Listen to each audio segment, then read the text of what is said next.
The first theory we want to discuss is called the trait theory of leadership.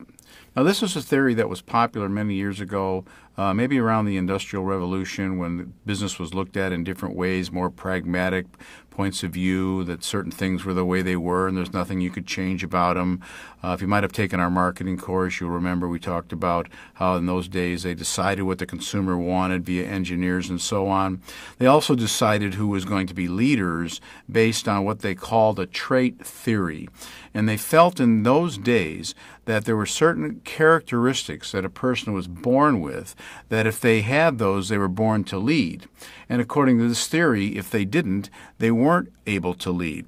So they would search for people that had these traits. Now, there's dozens and dozens of traits that you could attribute to leadership. So it was a very confusing situation because nobody had an exact list. What was the first priority? What was the second? How do we know that this person is actually born with those traits and so on? So there was a lot of frustration in those days, thinking they found people that had great leadership skills, yet they had no people skills. They couldn't handle different situations and so on and so forth. So that theory today is pretty much not in use, but it's where we start out and where we develop to where we move to today, to a more flowing, flexible type of leadership philosophy.